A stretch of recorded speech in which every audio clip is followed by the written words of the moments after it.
حضرت یوسف علیہ السلام کو قبر سے 40 سال بعد کیوں نکالا گیا؟ بسم اللہ الرحمن الرحیم۔ السلام علیکم۔ یقیناً تمام تعریفیں اللہ کے لیے ہیں، ہم اس کی تعریف بیان کرتے ہیں، اسی سے مدد کے طلبگار ہیں۔ میں گواہی دیتا ہوں کہ اللہ کے سوا کوئی معبود برحق نہیں۔ ناظرین، یہودی حضرت یوسف علیہ السلام کی قبر مبارک ڈھونڈنے کے لیے اس قدر وقت، محنت اور پیسہ کیوں خرچ کر رہے ہیں؟ اس کا جواب بہت ہی حیرت انگیز اور ششدر کر دینے والا ہے۔ حضرت یوسف علیہ السلام کی قبر کو 40 سال بعد قبر سے کیوں نکالا گیا؟ یہودیوں نے حضرت یوسف علیہ السلام کی قبر پر قبضہ کر لیا تو انہوں نے قبر کھول کر تصدیق کرنا چاہی۔ قبر کھولنے پر انہیں کیا نظر آیا جس پر یہ یہودی چیخنے لگے اور وہ اپنے تمام منصوبوں میں ناکام ہو گئے؟ آج ہم آپ کو ان سوالوں کے جوابات تفصیل سے دیں گے کہ حضرت یوسف علیہ السلام کی قبر مبارک کہاں پر ہے، ان کی قبر مبارک کی برکات سے یہودی کیا حاصل کرنا چاہتے ہیں، مسلمانوں کے ساتھ ان کی قبر پر یہودیوں کا کیا جھگڑا ہے۔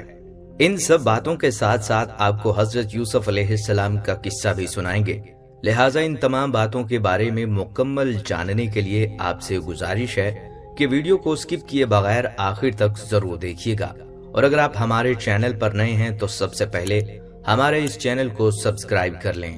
ناظرین، حضرت یوسف علیہ السلام کی قبر مبارک کے متعلق بات کرنے سے پہلے آپ کو حضرت یوسف علیہ السلام کا قصہ سناتے چلیں۔ آپ علیہ السلام بنی اسرائیل کے ابتدائی پیغمبروں میں سے ہیں۔ حضرت یوسف علیہ السلام حضرت یعقوب علیہ السلام کے بیٹے ہیں، حضرت اسحاق علیہ السلام کے پوتے اور حضرت ابراہیم علیہ السلام کے پڑپوتے ہیں۔ والدہ راحیل حضرت یوسف علیہ السلام کے چھوٹے بھائی بنیامین کی پیدائش کے وقت انتقال کر گئی تھی۔ یوں تو اللہ تعالیٰ نے حضرت یعقوب علیہ السلام کو 12ویں بیٹے سے نوازا تھا، لیکن راحیل کے بطن سے 2 بیٹے یوسف اور بنیامین ہی پیدا ہوئے۔